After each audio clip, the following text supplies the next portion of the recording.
So, good morning, everybody. चलना पड़ेगा.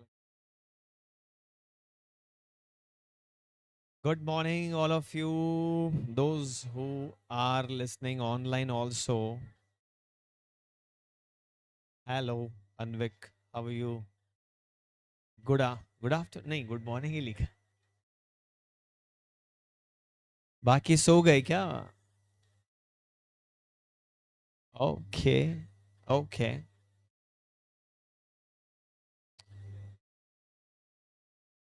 अब जो भी आप यहाँ पे पढ़ रहे हो, उसको साथ साथ में घर पे पढ़ना शुरू कर दो बेटा.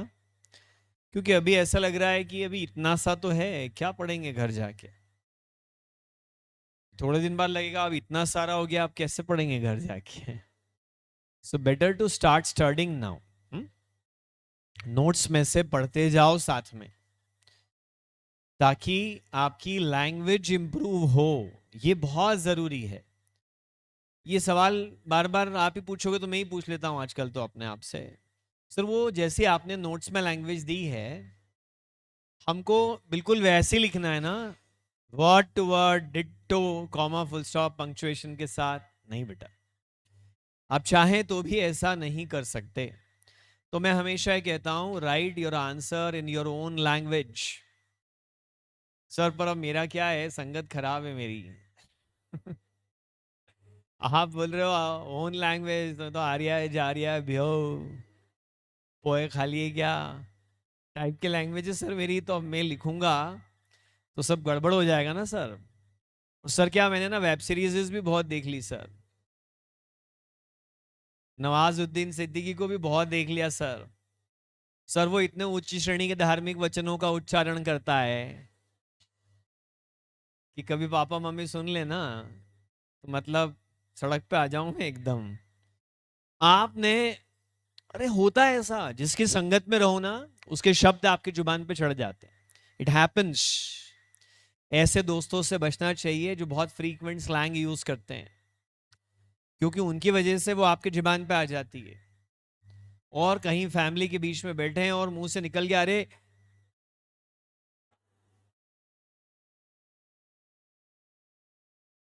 अब क्या आप लोगों के चक्कर में कभी कभी मुझे भी वेब सीरीजेस देखनी पड़ती है ताकि आप और मैं एक ही पेज पे रह सकें. नहीं तो मैं बरसों पुराना रह जाऊं और आप अपडेट हो जाएं तो हम आपस में बात किस बारे में करें. Isn't it. तो मुझे तो और ज्यादा केयरफुल होना पड़ता है. जब वेब सीरीजेस देख लो तो अच्छे खासे इंसान की लैंग्वेज भ्रष्ट हो जाती है. कितना केयरफुली. तो रिकॉर्डिंग हो रही है, ऑनलाइन जा रहा है, उधर भी कोई बैठ के रिकॉर्ड कर रहा हो और मैंने बोल दिया क्यों बे, जो भी डैश डैश डैश. सर तो बेटा इसको पॉजिटिव नोट पे लो ना. अब आप अगर आप मेरे नोट्स की लैंग्वेज को बार बार पढ़ेंगे तो धीरे धीरे आपकी वही लैंग्वेज हो जाएगी, स्लोली ग्रेजुअली. क्योंकि कुछ बच्चों को तो मैं ये भी नहीं बोल सकता कि ओन लैंग्वेज में लिख लो, तो ओन लैंग्वेज उनकी मिर्जापुर टाइप की हो जाएगी, बहुत ही बुरी है. तो वो मेरे नोट्स बार बार पढ़ेंगे ना तो बल्कि उनकी डे टू डे रूटीन में भी लॉ की लैंग्वेज आने लग जाएगी. कहाँ गए थे बेटा? पापा not with standing anything contained in any other provisions of this act but subject to provisions of subsection 2 of section 52. I was in class. ये लैंग्वेज हो जानी चाहिए आपकी, राइट? तो लैंग्वेज इंप्रूव करने का, वोकेबलरी बढ़ाने का, ग्रामर को भी ठीक करने का एक आसान planning, difficult implementation, language notes की रोज पढ़ो. जो यहां पढ़ रहे हैं ना उसको क्यूमुलेटिवली रोज नोट्स में से रीड करो. ये तो अंडरस्टैंडिंग के लिए स्लाइड्स, ये मैं आपको दूंगा भी नहीं और इसको आपको रखना भी नहीं चाहिए, सिर्फ नोट करना चाहिए. लेकिन नोट्स बार बार पढ़ने पड़ेंगे क्योंकि एग्जाम में at the end of the day आपको किसी को बोल के नहीं समझाना है, लिख के बताना है. और उसके लिए वोकेबलरी अच्छी होनी चाहिए. जितनी ज्यादा लीगल लगेगी आपकी वोकेबलरी, लॉ के भारी भारी शब्दों का जितना ज्यादा इस्तेमाल होगा, उतना वजन पड़ेगा आपकी कॉपी के ऊपर और उतने अच्छे मार्क्स आप स्कोर कर पाएंगे. Okay. Moral of the story ये निकला है कि आपको डेली नोट्स तो पढ़ना ही है, चाहे जो हो जाए. और इंटेंशनली मैंने स्लाइड पर 95% कंटेंट्स रखी है, 100% नहीं रखी है. कुछ पॉइंट्स ही गायब कर दिया. जैसे इनमें से एक पॉइंट, ये आपको यहाँ 8 पॉइंट दिख रहे हैं तो ये 10 हैं, एक्चुअली 9 हैं. एक दिया ही नहीं मैंने यहाँ, ताकि आप नोट्स पढ़ें और फिर आपको मालूम पड़ा, अरे ये तो सर ने पढ़ा ही नहीं. अच्छा हुआ हमने नोट्स पढ़ लेनी, तो हमारा तो परमानेंटली मिस हो जाता। ऐसा हाइड एंड सीक भी अपना चलेगा। कुछ तो कुछ मैं छोड़ता और चलूंगा, आप नोट्स में ढूंढ के पढ़ लेना। ओके। फाइनेंशियल इंस्टीट्यूशन हमने पढ़ लिया था। पब्लिक फाइनेंशियल इंस्टीट्यूशन के बारे में भी काफी बातें हमने करी थी। LIC पब्लिक फाइनेंशियल इंस्टीट्यूशन है। अब वो तो क्या है कि LIC को लेकर के तो सरकार ने, सेबी ने गाइडलाइन बदल दी अभी अभी। आज के न्यूज़पेपर में खबर है, मतलब कल सेबी ने लिस्टेड पब्लिक कंपनीज की गाइडलाइंस को थोड़ा सा चेंज करा, ताकि LIC को अपना पब्लिक इशू लाने में आसानी रहे। तो LIC कौन सी कंपनी है बेटा? Is it A banking company? और मतलब अगर मैं चार में से एक में क्लासिफाई करने को बोलूँ तो बेस्ट फिट बताना आप मुझे। हाँ, बेस्ट फिट बताना है, प्लस चारों ऑप्शन सुनना। LIC कहाँ बेस्ट फिट होगी? Banking company, insurance company, electricity company, या special act company? Special act company, है ना? बिल्कुल सही कहा आपने। सबसे सही LIC कहां फिट होता है? स्पेशल एक्ट कंपनी में फिट होता है। ओके, बिल्कुल सही। लेकिन सरकार ने सेबी गाइडलाइंस बदलवा दी इसके लिए, क्योंकि इसका पब्लिक इशू लाने में क्या हो जाए? आसानी। सरकार की कंपनी है और सरकार का ही सेबी है, तो सरकार जैसा चाहे नियमों के साथ में खेल सकती है। LIC जो है वो एक पब्लिक फाइनेंशियल इंस्टीट्यूशन है बेटा, और UTI भी है अपने फेरवानी जी का। UTI IDFCL infrastructure development finance company limited, ये भी एक पब्लिक फाइनेंशियल इंस्टीट्यूशन है। और जिसको गवर्नमेंट नोटिफाई कर दे वो सब भी क्या माने जाएंगे? Public financial institution. लेकिन नोटिफाई करने से पहले गवर्नमेंट किससे कंसल्ट करेगा? RBI, reserve bank of India से, क्योंकि वो इस मामले के स्पेशलिस्ट हैं। और कौन सी दो बातें नोटिफाई करने के पहले देखी जाएगी? नंबर वन, कि वो रजिस्टर्ड है अंडर एनी सेंट्रल एक्ट और under any state act. And number two, इसकी 51% और मोर share capital is held by government, either the central government or the state government, or partially by central government and partially by state government. Yes, please.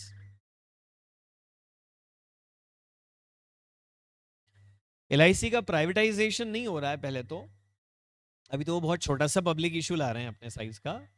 But कल को अगर हो गया तो उसको special act से बाहर करके कंपनीज एक्ट में रजिस्टर कर देंगे, हो जाएगा। ICICI बैंक है ही ना, तो ऐसे LIC भी हो जाएगा। कल को प्राइवेटाइजेशन हो गया अगर, तो अभी तो नहीं हो रहा है, अभी तो 5% 10% शेयर्स इशू करेंगे, फिर over a period of time privatise तो कर देंगे, जिस तरह से चल रहे हैं आज नहीं, 5 साल में, 10 साल में। तो फिर उसको स्पेशल एक्ट से बाहर निकाल देंगे, फिर उसको कंपनीज एक्ट के अंदर रख देंगे। चलो, फिर उसके बाद हमने एक चीज और बोली, नोटिफाइड अंडर कंपनीज एक्ट 1956। क्या हुआ कि I became a chartered accountant in year 1999, है ना? तो मुझे एक सर्टिफिकेट मिला, उस पे उस समय जो इंस्टीट्यूट के प्रेसिडेंट थे उनके साइन है, मिस्टर SP छाजेड़, उनका नाम लिखा है। मूछ वाले अंकल थे, कैसे बढ़िया, ऊपर दोनों तरफ मूछे, फोटो नहीं है बट मैंने देखा था उनको, और उन्होंने साइन करा है, और वो सर्टिफिकेट मैंने अपने ऑफिस में टांग करके रखा है। अब वो ICI प्रेसिडेंट नहीं है, पर साइन उनके हैं मेरे सर्टिफिकेट पे। जब वो प्रेसिडेंट थे तब उन्होंने कहा था तरुण महाजन चार्टर्ड अकाउंटेंट है, अब वो प्रेसिडेंट ही नहीं है। माय गॉड सर, अब आप चार्टर्ड अकाउंटेंट नहीं हो, चलो आओ इधर बेंच पे बैठ जाओ चुपचाप। लफड़ा हो जाएगा ना यार, ये तो ऐसे हो गया तो सब चक्कर पड़ जाएगा। जब वो पावर में थे तो उन्होंने लिख दिया ना, तो अब वो पावर में नहीं भी है तो भी वो लिखा हुआ तो चलेगा। तो ऐसे ही जब कंपनीज एक्ट 1956 था, तब भी कुछ इंस्टीट्यूशन को बोल दिया था ये 1 2 3 4 5 6 7 8 9 10 की ये पब्लिक फाइनेंशियल इंस्टीट्यूशन है। अब वो कंपनीज एक्ट नहीं रहा, वो अर्स्ट फाइल हो गया। जो एक्ट पुराने हो जाते हैं, हट जाते हैं, रिपील हो जाते हैं, उनको बोलते हैं अर्स्ट फाइल। तो अर्स्ट फाइल हो गया, दिवंगत, स्वर्गीय हो गया वो। तो भी उसमें जो नोटिफाइड थे उनको आज भी क्या माना जाएगा? पब्लिक फाइनेंशियल इंस्टीट्यूशन माना जाएगा। ये डेफिनेशन है, सिंपल है। नोट कर ली थी क्या? कल छाप दी थी, चलो बहुत बढ़िया, छप गई। तो अब आगे बढ़ते हैं। ये तो ठीक है। रिलेटिव, मैंने कहा ना सारी डेफिनेशन कहाँ होती है, सेक्शन 2 में। डेफिनेशंस क्यों होती है? क्योंकि आगे इन शब्दों का इस्तेमाल होता है, तो कम से कम हमको इन शब्दों का मीनिंग तो पता हो। जैसे मैं एक एग्जांपल देता हूं कि कंपनीज एक्ट ने बोला कि एक प्राइवेट कंपनी सिर्फ अपने डायरेक्टर और मेंबर से ही डिपॉजिट लेगी। डिपॉजिट जैसे बैंक लेता है ना, एफडी, बैंक एफडी लेता है, तो हमने बोला बैंक ने डिपॉजिट लिया। तो कंपनीज एक्ट क्या बोलता है कि एक प्राइवेट कंपनी सिर्फ किससे लोन ले सकती है, सिर्फ किससे डिपॉजिट ले सकती है? या तो अपने डायरेक्टर से या फिर अपने मेंबर से, फुल स्टॉप। उसके अलावा किसी से भी नहीं ले सकते। फिर बाद में वो एक अमेंडमेंट लाए, लेकिन डायरेक्टर के रिलेटिव से भी ले सकते हैं। तो अब एक प्राइवेट कंपनी 3 लोगों से लोन ले सकती है, डिपॉजिट ले सकती है, आई मीन टू से लोन बोलना गलत होगा, डिपॉजिट ले सकती है, जो लोन जैसे ही होता है।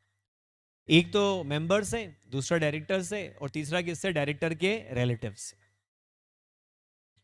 तो मान लो आपके पापा की एक प्राइवेट कंपनी है, क्या आप उसमें डिपॉजिट, अच्छा पापा डायरेक्टर है आई मीन टू से, क्या आप उसमें डिपॉजिट दे पाएंगे? हाँ, क्योंकि आप पापा के रिश्तेदार हैं। क्या मैं दे पाऊंगा? क्योंकि मैं आपके पापा का रिश्तेदार नहीं हूं। पर सर रिश्तेदार क्या होते हैं? तो यार हमको सबसे डिपॉजिट लेना है, तो हम उठा के क्या बोल देंगे? वसुदेव कुटुंबकम, entire world is my family, हम ब्रह्मास्मि, मैं स्वयं ब्रह्मांड हूं, पूरी दुनिया मेरा परिवार है। अरे एक टाइम पे 2 ही लोग थे ना दुनिया में, एडम एंड ईव, आदम और हव्वा, जो भी बोलते हैं इंग्लिश हिंदी सब में, आदम और क्या था जो भी था, I don't, Adam and ewe. उसके बाद पूरी दुनिया की जनसंख्या बढ़ती गई, 2 से लेकर के 800 करोड़ तक पहुंच गए। तो ले दे के हमारे सबके पूर्वज तो एक ही हैं, तो आप सब तो आपस में भाई बहन निकले। हो सकता है ये आपकी परदादी हो जो पड़ोस में बैठी हैं, भाई बहन तो ठीक है। सर फालतू बातें मत किया करो। अरे मतलब एग्जाम्पल दे रहा था मैं। अरे अपने को डिपॉजिट लेना है ना, इस गरज से अपन ने बोल दिया पूरी दुनिया रिश्तेदार है, तो हम तो सबसे डिपॉजिट ले सकते हैं। तो भारत सरकार उल्टा गीता का ज्ञान लेके आ जाए। गीता में लिखा है अकेला ही आया था, अकेला ही जाएगा, तेरा कोई नहीं है। वाओ, तो तू किसी से डिपॉजिट लेना मत, नहीं तो पेनल्टी लग जाएगी। तो रिलेटिव को डिफाइन करना पड़ेगा ना बेटा, फिर डिस्प्यूट होगा इसको लेकर के। इनकम टैक्स एक्ट में रिलेटिव की डेफिनेशन अलग है, हिंदू अनडिवाइडेड फैमिली में रिलेटिव की डेफिनेशन अलग है, कंपनीज एक्ट में रिलेटिव की डेफिनेशन अलग है, पेमेंट ऑफ ग्रेच्युटी एक्ट में रिलेटिव की डेफिनेशन अलग है। एक एक्ट की डेफिनेशन दूसरे एक्ट में इस्तेमाल नहीं कर सकते। सर इन सबको हार्मोनाइज क्यों नहीं कर देते, सिंक्रोनाइज क्यों नहीं करते हैं? इनका सिंक खराब है, नहीं होते हैं सिंक आपस में, ये नेटवर्क कमजोर है, सब अलग अलग चलते हैं। रिलेटिव क्या होते हैं? चलो आज जान लो आपके रिश्तेदार कौन है। ये रहे, आप तो यहां हो कहीं फिर, या फिर यहां, ये है आपकी फैमिली, ये है सब आपके relative. Members of HUF are relative. एक एचयूएफ के जितने भी मेंबर हैं वो सब आपस में रिश्तेदार हैं। HUF stands for Hindu undivided family, संयुक्त परिवार। चलो हमारे दादाजी और उनके भाई ना एक ही घर में रहते थे। फिर मेरे पापा और उनके कजिन्स, दादाजी और उनके 5 भाई, 6 लोग तो वो थे। फिर उन सबके 4 4 लड़के, 24, मतलब एक तो मेरे पापा और 23 मेरे अंकल, वो सब भी वहीं अंडर वन रूफ हैं, वन किचन। फिर अब उन सब के डाउनलाइन में 2 2 और बच्चे, 48 फर्दर, एक में और 47 मेरे कजिन्स एंड सिबलिंग्स सब मिला के। फिर कुछ के उनमें से भी कुछ के फिर बच्चे। तो ये हमारा परिवार नहीं सर, जिला है ये। हम इसी में रहते हैं अंडर वन रूफ। हमारे यहाँ पे खाना ऐसे बनता है जैसे कोई शादी की रसोई हो रही हो। आप सब रिश्तेदार हैं आपस में, चाहे आपके सिबलिंग सगा भाई बहन हो, या चाचा हो, या बड़े पापा हो, या कजिन दादाजी हो, या रियल दादाजी हो, सब रिश्तेदार आपस में सब। इस एचयूएफ में ये जो 70 लोग हैं ना, हर व्यक्ति बचे हुए 69 लोगों का रिश्तेदार है। ऐसा यहाँ पे सारे लोग एक दूसरे के रिश्तेदार माने जाएंगे, members of HUF. Husband and wife, members of HUF में तो ब्लड रिलेशन है, बट हस्बैंड एंड वाइफ में तो होता नहीं। तो हस्बैंड एंड वाइफ भी क्या माने जाएंगे? रिलेटिव। मानना ही चाहिए। इनको नहीं रिश्तेदार मानोगे तो किसको मानोगे? गर्लफ्रेंड को, बॉयफ्रेंड को? मैं, husband and wife are relatives. जमाना खराब है, हस्बैंड या वाइफ एंड वाइफ भी हो सकता है आजकल।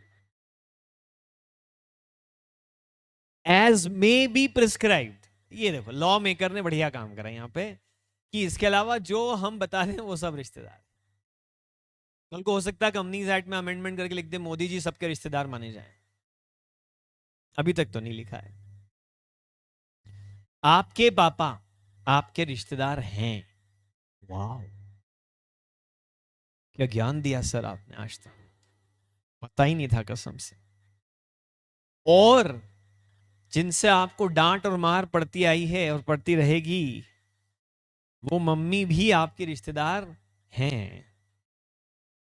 और भाई चाहे बड़ा हो या छोटा, मगर सगा होना चाहिए। सगा in the means sibling, cousin नहीं चाहिए, सिबलिंग।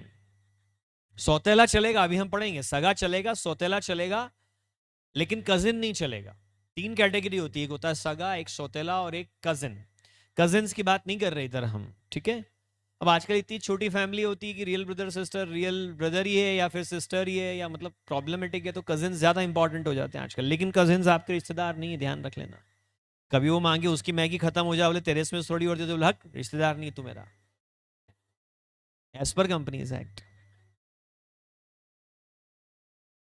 नहीं नहीं, पर वो जरूरी नहीं कि कजिन्स एचयूएफ का पार्ट हो। क्या आपके कजिन आपके साथ अंडर वन रूफ रहते हैं? Is there a single kitchen? नहीं ना, तो फिर तो रिश्तेदार नहीं है। लेकिन अगर रहते हैं तो फिर देना पड़ेगा मैगी में हिस्सा। सिस्टर, बहन भी रिश्तेदार है। आपका बेटा, अरे मतलब जो डायरेक्टर का बेटा, आपका बोलने से मेरा मतलब है डायरेक्टर का बेटा, जिसकी बात चल रही है उस व्यक्ति का बेटा उसका रिश्तेदार है। मतलब मजे की बात यह है कि न केवल आपके लिए आपके पापा रिश्तेदार हैं, बल्कि आपके पापा के लिए भी आप उनके रिश्तेदार। और ये दो अलग अलग बातें, ये दो अलग अलग बातें। ये हो सकता है कि मिस्टर एक्स वाई के रिलेटिव हो, लेकिन वाई एक्स के रिलेटिव ना हो। अब बताऊंगा मैं आपको कैसे। और इस सब में ना स्टेप रिलेशनशिप भी आती है। स्टेप रिलेशनशिप, स्टेप फादर, मतलब फादर की किसी की डेथ हो गई और मदर ने दूसरी मैरिज करी, तो जो स्टेप फादर हैं वो, जैसे इब्राहिम, नहीं इब्राहिम नहीं, वो आप कौन, सारा अली खान। सारा अली खान के लिए करीना कपूर रिलेटिव हैं कि नहीं है? स्टेप मॉम है, तो वो रिश्तेदार हैं। और इब्राहिम के लिए अमृता सिंह, इब्राहिम नहीं यार, वो तो उसका बेटा है क्या शाहरुख खान का? ये तैमूर यार, नहीं एक और दूसरे वाले का नाम क्या है? अच्छा, सारा अली खान का भाई है रियल वो। तैमूर का एक भाई भाई भी है शायद। नहीं है, अभी नहीं है, आने वाला है। अपडेटेड नहीं हो यार, कसम से यार टाइम नहीं मिल रहा है आजकल यार। चलो अपन तैमूर को ही ले लेते हैं फिर। देखो इधर लिख रहे हैं आने वाला, पब्लिक इतनी अपडेटेड है, कभी मैं लॉ का सेक्शन पूछूं किसको नहीं आएगा। तैमूर का भाई आने वाला है, ये सबको मालूम है। भाई बहन वॉटेवर, फिर तो आने वाला है, तो आने वाली भी हो सकता है, कुछ भी हो सकता है। इंडिया में जेंडर टेस्ट अलाउ नहीं, अमेरिका में अलाउड है। तो यहाँ पे जो है ना, मतलब तैमूर के लिए अमृता सिंह भी कौन है? रिश्तेदार हैं कि नहीं है? हैं, बिल्कुल हैं। स्टेप रिलेशंस भी हैं। पर ये मतलब यहाँ आप में से कोई भी मतलब फेमिनिज्म को सपोर्ट नहीं करता, किसी ने नोटिस नहीं करा इसमें डॉटर नहीं था। हाँ बोलने वाली थी, डॉटर इज ऑल्सो रिलेटिव। लेकिन लॉ मेकर से एक गलती हो गई कि वो स्टेप डॉटर को रिलेटिव की डेफिनेशन में रखना भूल गए। देखो, पढ़ो पढ़ो पढ़ो पढ़ो पढ़ो। स्टेप डॉटर वो बेचारे लिखना भूल गए गरीब लोग। सर तो अब भूल गए तो फिर वो रिश्तेदार है कि नहीं है? नहीं है। हाँ सार स्टेप डॉटर जो है, मतलब करीना कपूर के लिए सारा अली खान रिश्तेदार नहीं है। सर तभी नहीं बन रही उनके आपस में है, वैसे भी लगभग हम उम्र ही हैं। तो यहाँ पे ये लॉ मेकर की गलती है बेटा, पर अब है तो है, जो लॉ में लिखा है वो लिखा है, उसको आप नहीं बदल सकते, वो मानना पड़ेगा। Law is logic, but logic is not law. आपके तर्क कितने भी अच्छे हो वो नहीं चलेंगे, आपको लॉ मानना पड़ेगा। सन्स वाइफ, पुत्र वधु, बहू, इफ इट इनकरेक्टली प्रोनाउंस्ड बहू, बहू काटेगा। शी इज रिलेटिव, ससुर जी के लिए बहू रिलेटिव है, बट बहू के लिए ससुर जी रिलेटिव नहीं है, माइंड इट, क्योंकि इसमें नहीं लिखा है कि father in law is relative. समझ रहे हो आप इस बात को?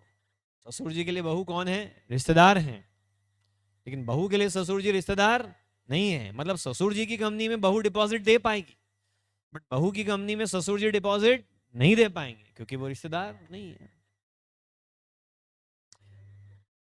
सर मैं इनका रिश्तेदार हूं तो मुझे तो भाई डिफॉल्ट उनका मान लेना चाहिए, ऐसा मान कुछ नहीं लेते, लॉ में जो है वो है।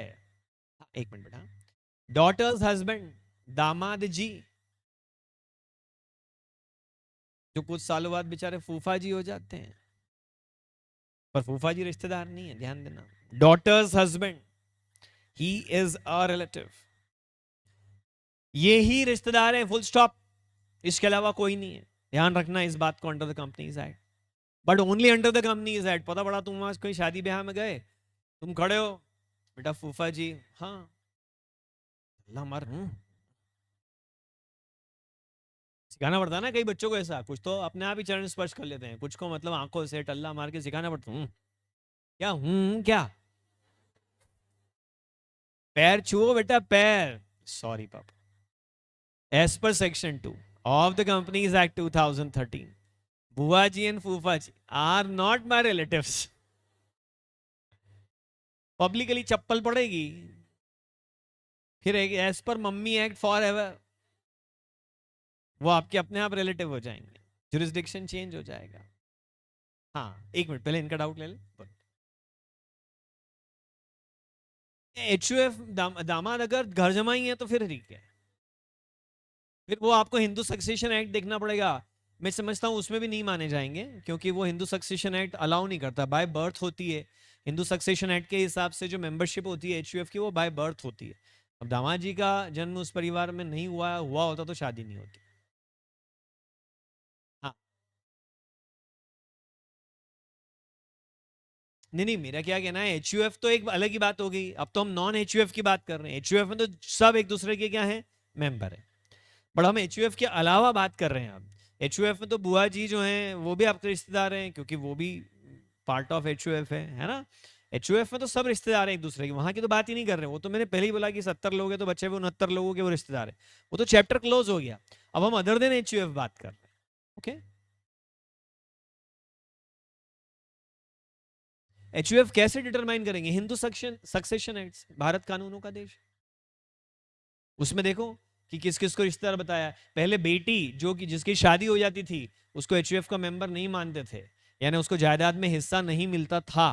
फिर बाद में अमेंडमेंट आ गया और उसमें बोल दिया कि बेटी की शादी भी हो जाए तो भी उसका पिता की संपत्ति में हक है। अच्छा सर, पर वो ये बताना, अब तो उसको डबल एडवांटेज हो गया। वो तो दूसरी जगह शादी होकर गई तो वहां पर भी उसका एडवांटेज है और यहाँ पे भी, तो लॉ को कम से कम ये बोलना चाहिए कि यार एक जगह नाम जुड़े तो दूसरी लिस्ट में से तो नाम कट जाए। गलत हो रहा है ये लड़कों के साथ। हाँ बोलो बेटा। देखो ये जो यहाँ लिखा है ना, इसके अलावा और कोई रिश्तेदार नहीं है, फुल स्टॉप। हाँ बोलो। ओके ओके राइट, ये है रिश्तेदार बस, इसके अलावा कोई रिश्तेदार नहीं है, बात खत्म। पुराने कंपनीज एक्ट में बहुत लंबी लिस्ट थी, उसमें इनलॉस को भी रिश्तेदार मानते थे, लेकिन इसमें इनलॉस को रिश्तेदार नहीं माना है। छोटी फैमिली है। और छोटा कर देना चाहिए भाई, आजकल लोग कहाँ उतना प्रेम आपस में रहा ही नहीं है, कम से कम पैसे तो ना दे, इतना प्रेम तो बिल्कुल ही नहीं। यू वांट टू टेस्ट कि आपके असली रिश्तेदार कौन है, पैसे मांग के देखिए। भाई 2 लाख रुपए देना, सगा भाई मना कर देगा, चल भाग, कट। पापा मम्मी देंगे साथ आपका बस, और कोई नहीं देने वाला, कभी भी नहीं देने वाला है। सबसे असली रिश्तेदार वही है, आज कितनी चप्पलें मार ले भले। की मैनेजरियल पर्सन, इधर ऑनलाइन वालों को डाउट है तो बोलो ना बेटा, मैं आज देख रहा हूं बार बार तो आप डाउट ही नहीं पूछ रहे। Is everything perfect? Chat box में जरा मुझे आंसर चाहिए। सब समझ में आ रहा है? ओके। की मैनेजरियल पर्सन, यार कंपनी कंपनी चलाने वाले लोग कौन है आखिर, किनको माना जाए कि ये कंपनी के इंपॉर्टेंट पर्सन है? तो सबसे पहले जो कंपनी के मैनेजिंग डायरेक्टर या मैनेजर होते हैं उनको क्या माना जाता है? की मैनेजरियल पर्सन। विशिष्ट व्यक्ति, खास लोग, बड़े लोग। ये वो लोग होते हैं, अच्छा घर की बात करें किसी के, तो ये वो लोग होते हैं जिनका शादी की पत्रिका में, मनुहार पत्रिका में स्पेशली नाम जाता है, स्वागतातुर दर्शनाभिलाषी वाले में। ये हैं केएमपी।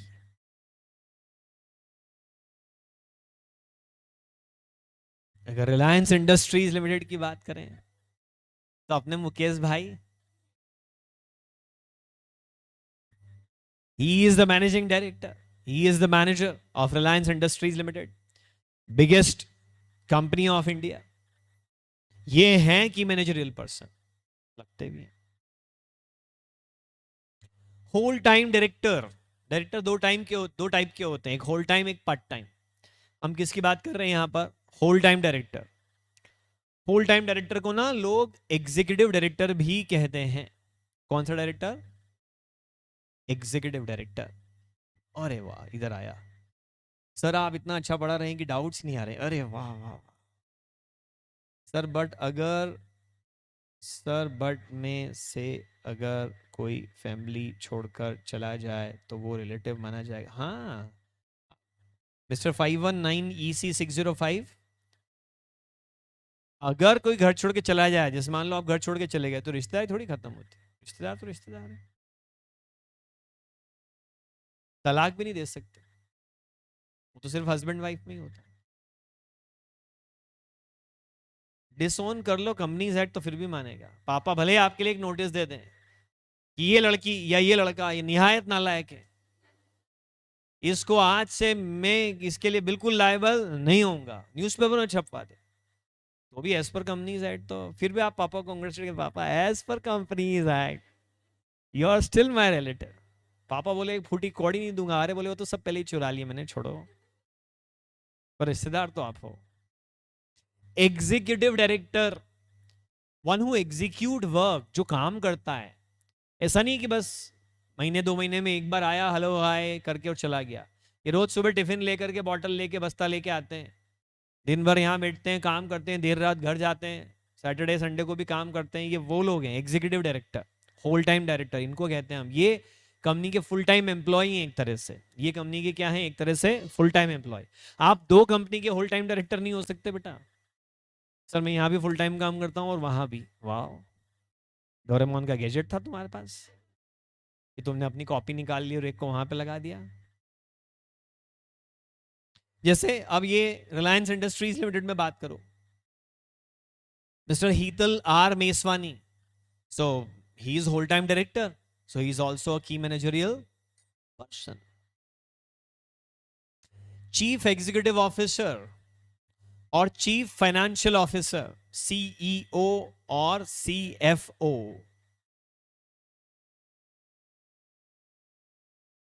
इनको भी माना जाएगा कि ये भाई साहब भी कौन है, की मैनेजरियल पर्सन हैं। अब जैसे अभी तो शायद उनकी पोस्ट बदल गई है, बट अल्फाबेट इनकॉर्पोरेटेड में सुंदर Pichai was CEO, chief executive officer. मालिक नहीं है कंपनी के, वो प्रमोटर नहीं है, फाउंडर नहीं है, लेकिन पूरी कंपनी का काम जो है रोज का, वो उनके कंधों पर है कि कोई प्रोजेक्ट आगे बढ़ रहा है, नहीं बढ़ रहा है, नए आइडियाज को स्पेस मिल रही है, फंडिंग हो रही है, वो सब वो देखते हैं। सीईओ, चीफ एग्जीक्यूटिव ऑफिसर और chief financial officer. Company secretary,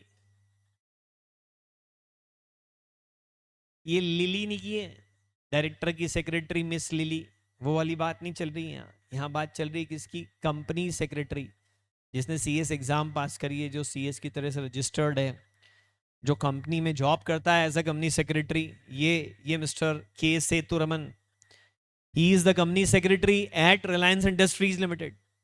is also full time employed of RIL। ये भी की मैनेजरियल पर्सन है, क्योंकि RIL का पूरा लीगल कंप्लायंस का काम, कंपनी लॉ कंप्लायंस का काम यही देखते हैं, के सेतुरमन जी।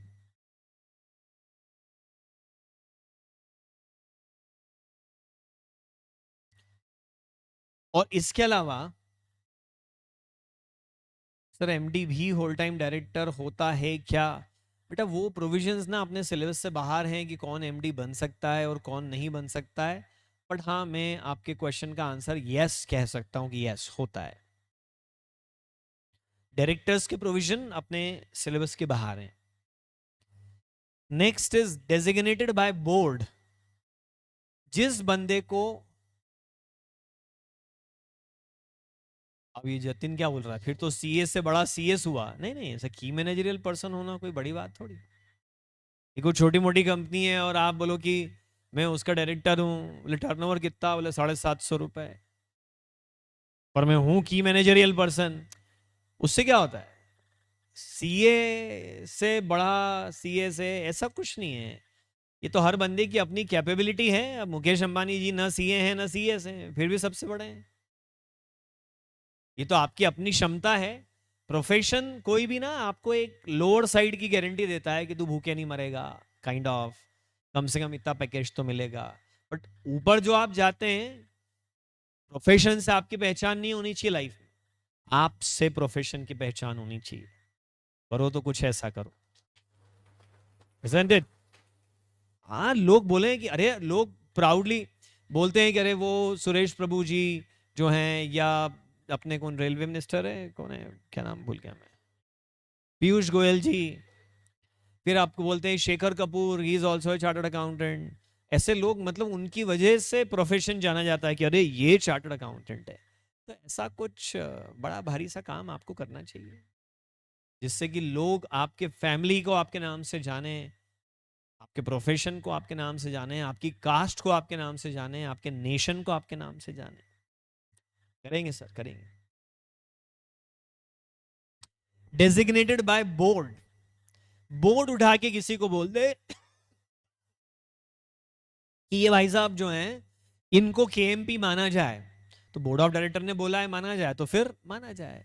लेकिन कहीं बोर्ड उठा करके ड्राइवर को, पियन को, क्लर्क को ना बोल दे कि ये KMP है, ताकि कल को कोई मुसीबत भी आए तो सामने इसको कर दे कि ये KMP भाई साहब, इसको डाल दो जेल में।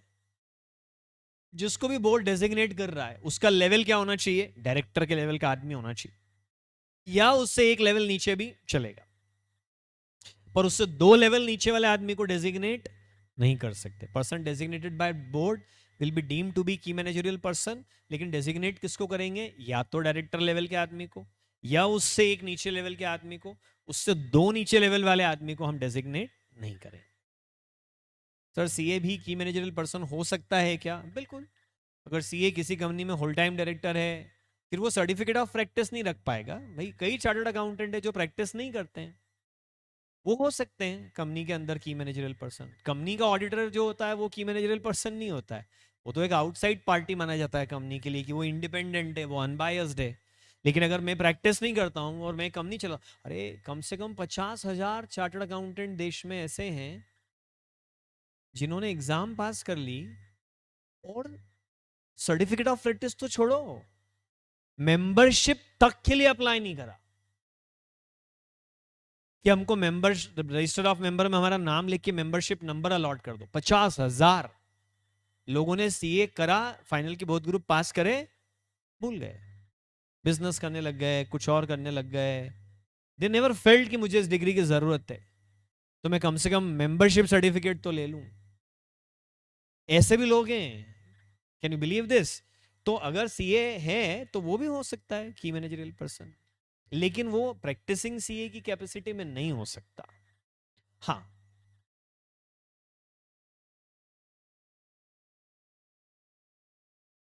सॉरी, नहीं नहीं नहीं नहीं, CXO आजकल एक टर्म चलता है, CXO। जैसे CEO है, CFO है, तो COO भी होते हैं, चीफ चीफ ऑपरेशन ऑफिसर, है ना। फिर चीफ टेक्नोलॉजी ऑफिसर होते हैं, CTO। तो आजकल लोग उसको बोलने लग गए CXO, मतलब C fill in the blanks O। वो सारे सीएक्सओ जो हैं वो नहीं माने जाएंगे, सिर्फ 2 सीएक्सओ माने जाएंगे, एक सीईओ और एक सीएफओ। लॉ है ना बेटा, लॉ की यही खूबी है, जो लिखा है वो है, बस बात खत्म। बाकी आप दिमाग के घोड़े दौड़ाते रहो, कभी कभी कोर्ट इंटरप्रीट कर देता है अलग तरह से, तो फिर वो लैंडमार्क जजमेंट बन जाते हैं, यार ये पढ़ के तो ऐसा लगता ही नहीं था, पर अब कोर्ट ने बोल दिया है, तो फिर this is also as good as law.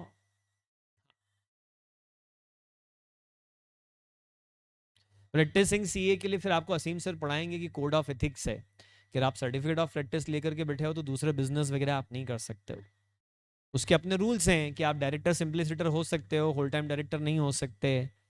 तो आप बोलो कि मैं सर्टिफिकेट ऑफ प्रैक्टिस भी रखूंगा और हमारी दुकान भी है एक बढ़िया, हम इसका कार डेकोर का काम भी करते हैं, तो नहीं कर ही नहीं सकते, ऑफिशियली नहीं कर सकते। हाँ नहीं बन सकते, सर्टिफिकेट ऑफ प्रैक्टिस और जॉब दोनों एक साथ नहीं हो सकते बेटा, जॉब करोगे तो सर्टिफिकेट ऑफ प्रैक्टिस छोड़ना पड़ता है। ओके, ये सारे लोग क्या हो जाएंगे, की मैनेजरियल पर्सन माने जाएंगे। हम्म, छाप दिया।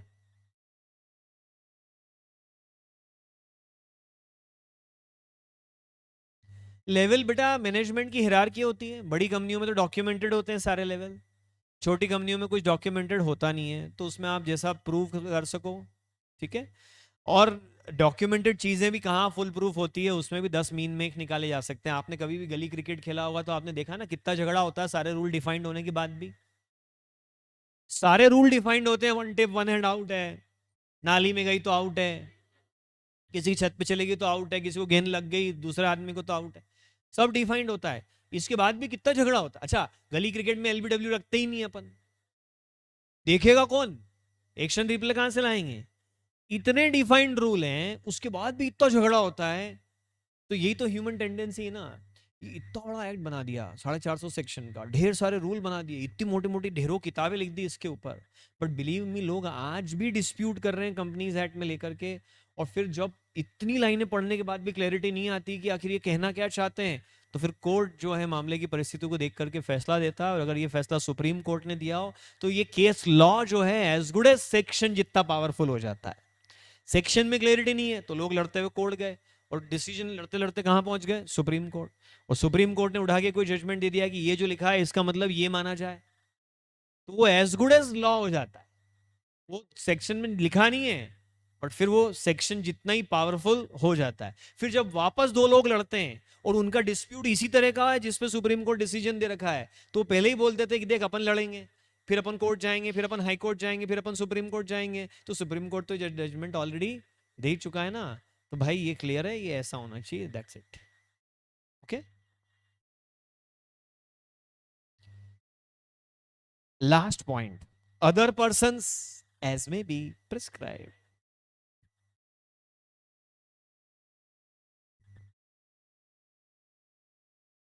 अब बच्चे मेरे से कोड ऑफ एथिक्स पढ़ना चाह रहे हैं तो असीम सर क्या पढ़ाएंगे फिर भाई, असीम सर आएंगे आपके बैच में तो पूछना उनसे कि सोल प्रोप्राइटरशिप का बिजनेस भी नहीं कर सकते हैं क्या, सीए का सर्टिफिकेट है हमारे पास, तो भाई अगर आपके पास सर्टिफिकेट ऑफ प्रैक्टिस है तो प्रैक्टिस के अलावा बहुत कम चीजें हैं जो आप कर सकते हैं, जैसे टीचिंग आप कर सकते हैं, दिस इज अलाउड, बट ऐसी बहुत कम चीजें हैं जो आप कर सकते हैं प्रैक्टिस के साथ, बाकी चीजें अलाउड नहीं, बहुत रेस्ट्रिक्टेड, अपना कोड ऑफ एथिक्स से बहुत स्ट्रिक्ट, बहुत स्ट्रिक्ट कोड ऑफ एथिक्स है सीए इंस्टीट्यूट का।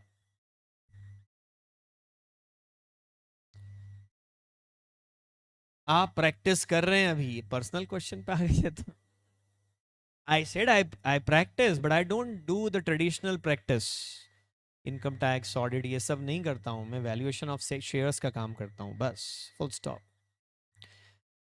हाँ जी, तो मेरा प्रैक्टिस एरिया एकदम अलग है, totally different then what do you think of a chartered accountant. Other person as may be prescribed, छापा ही है। अब ये प्रिस्क्राइब बोर्ड ऑफ डायरेक्टर नहीं कर रहा है, जहां प्रिस्क्राइब लिखा है मतलब सरकार, सरकार उठा के कल को बोलते हैं कि सारे डायरेक्टर्स की वाइफ को भी माना जाएगा कि वो भी की मैनेजरल पर्सन है, सरकार है, बोल दे तो मानना पड़ेगा। जैसे संसद में सरकार ने उठा करके 3 एग्रीकल्चर लॉज में अमेंडमेंट कर दी, सरकार ने कर दिया अमेंडमेंट, विपक्ष ने बोला कि कम से कम इसके लिए बहस तो ऑर्गेनाइज करो, बोले नहीं, मेजोरिटी में हमने पास कर लिया रेजोल्यूशन। तो यूजुअली ऐसा भी होता है कि जब लॉ बनता है तो उसके लिए एक बहस भी होती है, पक्ष विपक्ष में चर्चा होती है, फिर वोटिंग होती है, फिर पास होता है। इन्होंने बोला हटाओ, हम ऑर्डिनेंस ले आए, खत्म, तुमसे बन पड़े जो कर लो। बोले हम आंदोलन करेंगे, बोले ठीक है, हम आने ही नहीं देंगे अंदर। तो अब ये है, गवर्नमेंट है बेटा, गवर्नमेंट जो बोल देना। अरे गवर्नमेंट ये बोल दे कि इस क्लास में जितने बच्चे बैठे हैं और इस जूम सेशन पे जितने बच्चे हैं, इन सबको इमीडिएट इफेक्ट से चार्टर्ड अकाउंटेंट मान लिया जाए।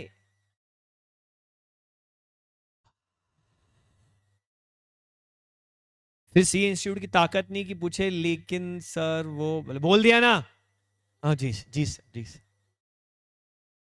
सी इंस्टीट्यूट तो भयंकर डरता है सरकार से। ये सरकार ने तो इंस्टीट्यूट को जेब में रखा हुआ है, ऐसे रखना भी चाहिए, क्योंकि सी इंस्टीट्यूट अगर सरकार के खिलाफ कुछ करेगा, अभी क्या हुआ कि डेट्स नहीं बढ़ रही थी, ये फाइलिंग डेट होती ना जो इनकम टैक्स और ऑडिट और इन सब की, तो कई चार्टर्ड अकाउंटेंट ने सोशल मीडिया पे सरकार की खिंचाई कर दी कि हम इतने कम टाइम में, पेंडेमिक में स्टाफ नहीं है, कंप्यूटर्स की प्रॉब्लम आ रही है, कैसे काम करें, डेट सरकार नहीं बढ़ा रही है, निर्मला जी डेट बढ़ाओ। सोशल मीडिया में ये बात काफी फैल गई, तो सरकार ने डांट दिया आईसीआई को। तो आईसीआई ने गाइडलाइन इशू कर दी कि chartered accountants are suggested not to post anything against the government in social media. अगर आप चार्टर्ड अकाउंटेंट हैं तो अपनी प्रैक्टिस से रिलेटेड मैटर में आप सरकार के खिलाफ ना लिखें, हम ऐसा चाहते हैं। तो ऐसा ही है बेटा, सरकार है, सरकार तो जो बोल दिया वो बोल दिया, बात खत्म। सरकार ने बोल दिया ये बंदा माना जाए केएमपी, तो फिर माना जाए। हम्म, चलो, आइडेंटिफाई की managerial persons. Chairman and managing director Mukesh D Ambani. क्या ये लिखना नहीं है, इसको नहीं लिखना है, इसको सिर्फ देखना है। क्या इस एग्जाम्पल में मुकेश डी अंबानी केएमपी हैं? वो मुकेश अंबानी है इसलिए केएमपी ऐसा नहीं है, वो मैनेजिंग डायरेक्टर हैं इसलिए केएमपी हैं। अच्छा, निखिल मेसवानी, हीतल मेसवानी, पीएमएस प्रसाद, पवन कुमार कपिल, क्या ये लोगों को माना जाए केएमपी? ओ भाइयों, जूम वालों, बोलो।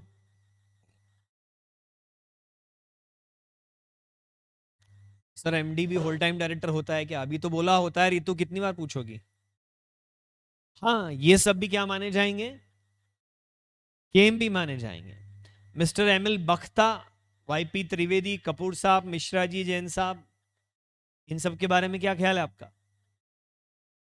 चैट बॉक्स, आप लोग भी, क्लासरूम, यस और नो? नो? अरे डायरेक्टर है, डायरेक्टर, डी फॉर डायरेक्टर। लेकिन ये फुल टाइम डायरेक्टर नहीं है, ये इंडिपेंडेंट डायरेक्टर है। फुल टाइम डायरेक्टर वो हैं जिनका ब्लड एंड फ्लैश लगा हुआ है बिजनेस के अंदर, पूरे घुसे हुए हो बिजनेस के अंदर। इंडिपेंडेंट डायरेक्टर वो हैं जो सिर्फ ये देखते हैं, उनको बिजनेस की समझ नहीं है ज्यादा, थोड़ी थोड़ी है, बहुत डीप समझ नहीं है। वो सिर्फ ये देखते हैं कि इस कंपनी में लॉ का कंप्लायंस ठीक ढंग से हो रहा है कि नहीं हो रहा है, बस। वो लोग कहलाते हैं इंडिपेंडेंट डायरेक्टर। ये बनने के लिए भी एक एग्जाम पास करनी पड़ती, छोटी सी एग्जाम होती है, टुच्ची सी एग्जाम होती है, लेकिन आपके पास एक्सपीरियंस होना चाहिए। तो फिर जैसे मैंने भी वो एग्जाम दे दी, तो अब इंडिपेंडेंट डायरेक्टर डेटा बैंक में मेरा नाम लिखा है। अब हिंदुस्तान की किसी भी कंपनी को इंडिपेंडेंट डायरेक्टर की जरूरत है, लिस्टेड कंपनियों के लिए तो कंपलसरी होता है। वो मेरा नाम वहां से सर्च कर सकते हैं और मुझे अप्रोच कर सकते हैं कि would you like to become independent director. फिर मैं उनको ये नहीं बोलूंगा कि अरे आप तो केमिकल मैन्युफैक्चरिंग करते हैं, मेरे को तो इसके बारे में समझ नहीं है, होना ज़्यादा ज़रूरी भी नहीं है। मेरी थोड़ी समझ होना ज़रूरी है ताकि वो कुछ करें तो मुझे पता चले। मेरा काम है कि उस कंपनी का कॉर्पोरेट गवर्नेंस देखना कि वहाँ लॉ का कंप्लायंस ठीक है, लोगों का पैसा सुरक्षित है। ये लोग होते हैं इंडिपेंडेंट डायरेक्टर्स। इनका, ये शेयर होल्डर नहीं होते हैं, ये बिजनेस नहीं करते हैं, ये सिर्फ चौकीदार होते हैं। ओके, मैं भी चौकीदार, हाँ हाँ बेटा। सेतु रमन जी हैं क्या? बिल्कुल हैं, क्योंकि वो कंपनी सेक्रेटरी हैं इसलिए। प्रैक्टिसिंग कंपनी सेक्रेटरी हैं इसलिए नहीं, क्योंकि वो कंपनी में जॉब करने वाले कंपनी सेक्रेटरी हैं इसलिए। ओके। नीता एम अंबानी, बताइए। भाभी जी हैं? घर पे नहीं है भाभी जी, डायरेक्ट केएमपी हैं कि नहीं है? नो बोल रहे हो? No, the Nita the Ambani को आप नो कह रहे हो? Actually no is the correct answer, because she is director simpliciter. नहीं, ऐसा डायरेक्टर सिंप्लिसिटर मतलब अपने लोकल लैंग्वेज बोलूं तो सादी वाली डायरेक्टर है, प्लेन वाली। एग्जीक्यूटिव डायरेक्टर नहीं है। इंग्लिश में इसको सादे वाले को, प्लेन वाले को क्या बोलते हैं? सिंप्लिसिटर। डायरेक्टर सिंप्लिसिटर, वो जस्ट डायरेक्टर है और कुछ नहीं। एग्जीक्यूटिव डायरेक्टर नहीं है। तो ये मुकेश भाई ने अच्छा नहीं करा, इनको एमडी बनाना चाहिए था। आप डायरेक्टर सिंप्लिसिटर बना के बैठे हो, इसीलिए तो ये केएमपी नहीं है। इसीलिए तो कल को if something goes wrong she will not be put to imprisonment. इसीलिए इनको डायरेक्टर सिंप्लिसिटर बनाया है। ओके, घर की फीमेल्स को लोग नहीं बनाते डायरेक्टर, क्योंकि अगर कुछ गलत हो जाए तो पूरा परिवार ही जेल चला जाए। समझ गए आप इस बात को? जो बड़े लोग होते हैं ना, वो तो एक साथ फैमिली ट्रेवल भी नहीं करती। उनको जाना है बॉम्बे से मॉरिशस, तो वो अलग अलग फ्लाइट्स में जाएंगे। छोटा भाई अलग फ्लाइट से जाएगा, बड़ा अलग से आएगा। फ्लाइट क्रैश होगी तो खानदान खत्म, धंधा कौन संभालेगा?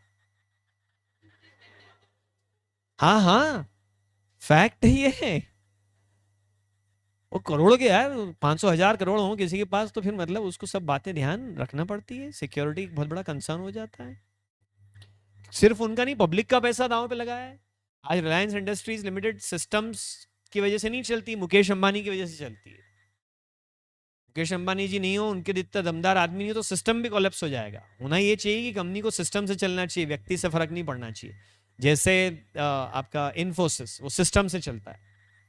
नारायण मूर्ति जी अलग हट गए उससे कि अब मैं यहाँ काम नहीं करूंगा, मैं दूर से देखूंगा इसको। चल रहा है फिर भी इन्फोसिस। आ जाते हैं बीच बीच में। वो रतन टाटा जी ने भी कोशिश करी थी कि साइरस मिस्त्री को ले आए और मैं अलग हट जाऊं, क्योंकि मेरी उम्र है अब काफी और मेरा कोई वारिस भी नहीं है। पर वो नहीं चल पाया मामला। आदमी हटा और business collapse, this is not something good. System से चलना चाहिए, लेकिन नहीं चलता है सब जगह। हिंदुस्तान में तो कम ही चलता है। चलो, केएमपी क्लियर है बेटा? इधर कोई डाउट? ये इसमें भी प्रिस्क्राइब मेरे सवाल के जवाब में।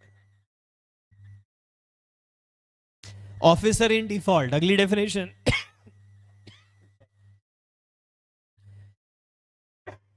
हमने केएमपी पढ़ लिया।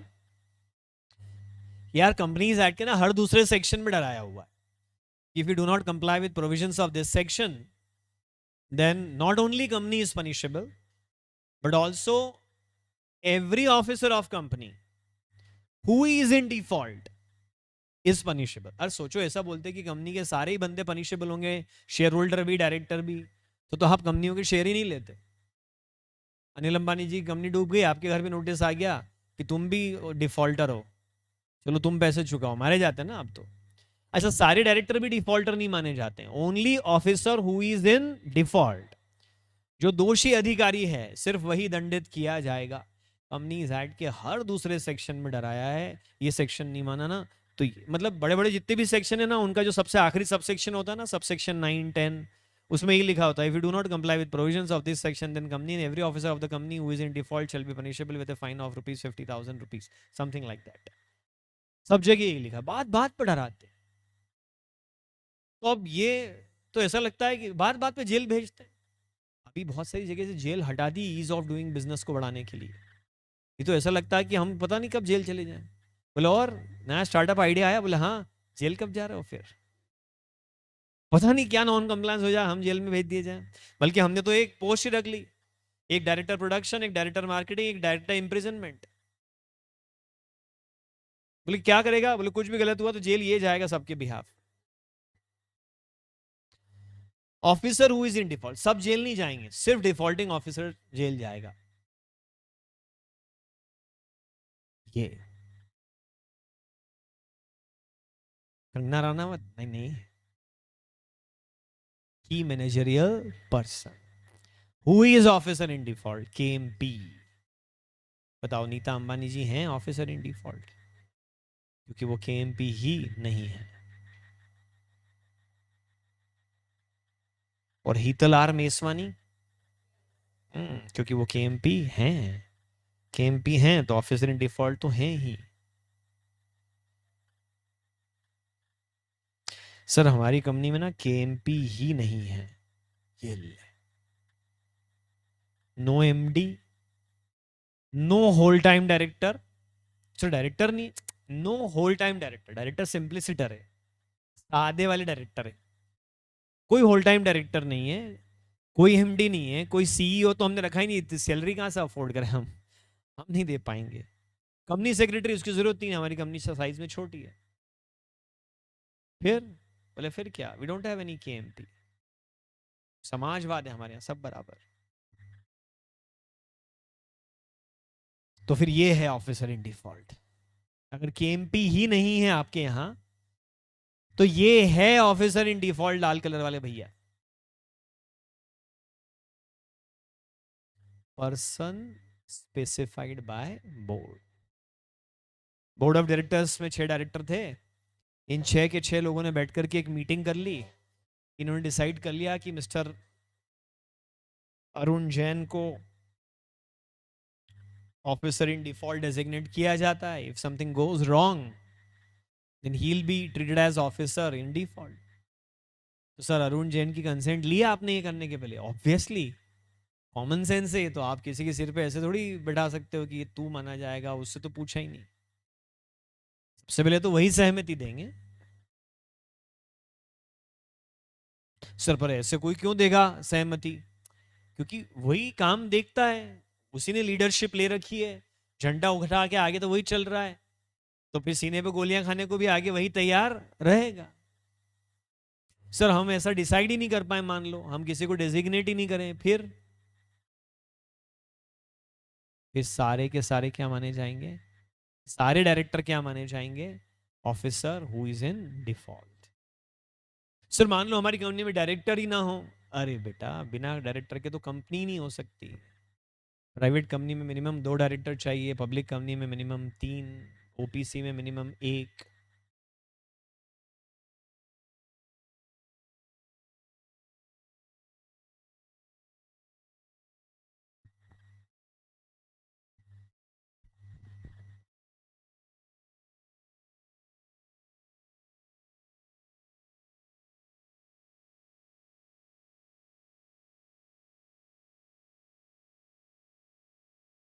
ओके, अच्छे से लिखना बेटा ये सब। मतलब ऐसे ही चित्र पुत्र दिया आपने ऐसा नहीं चलेगा। अच्छे बढ़िया पहले टेक्स्ट लिखो, फिर टेक्स्ट लिखने के बाद बॉक्स बनाओ। नहीं नहीं सर, वो मैं बॉक्स बना के लिखता हूँ ना, बॉक्स छोटा पड़ जाता है टेक्स्ट के लिए। तो पहले बॉक्स बना के टेक्स्ट मत लिखो ना। अरे अपन तो वो लोग हैं जो पहले तीर मारते हैं, उसके बाद जाके सर्कल बना देते हैं उसके आसपास। ये देखो लगा बीचों बीच एकदम। तो हम यहाँ पे यही करेंगे, पहले टेक्स्ट लिखेंगे, फिर उसको सराउंड करने के लिए एक बॉक्स बना देंगे। तो कुछ बच्चे तो 2-3 कलर के पेन भी लेकर के आते हैं। Make it colourful. आपकी अपनी कॉपी आपको इंटरेस्टिंग लगनी चाहिए। वाओ, क्या कॉपी है, चलो पढ़ाई कर लूं। अच्छी कॉपी बनाओ। डेकोरेशन भले घर जाके कर लो, पर यहाँ ढंग से उसको सिस्टमैटिकली नोट करो। और ज्यादा कॉपी बचाने की कोशिश मत करो। मतलब ऐसा छोटे छोटे अक्षरों में घुसा घुसा के लिख दिया। थोड़ी खाली जगह छोड़ो बीच में, ताकि कल को कुछ और लिखना हो, जब आप नोट्स पढ़ोगे तब कोई और पॉइंट मिले जिसको आप यहाँ साथ में नोट करना चाहें, तो उसके लिखने के लिए जगह बनी रहे आपके पास। पर एक बेस्ट कॉपी की कंपटीशन भी रखेंगे।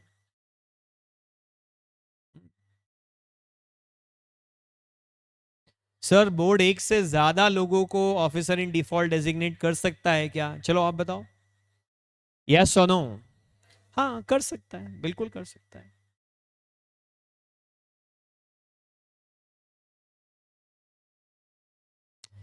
ये थोड़ा हाई लेवल हो गया, इसको हटा दूंगा अगली बार स्लाइड पे से, छोड़ देते हैं इसको। Person charged with responsibility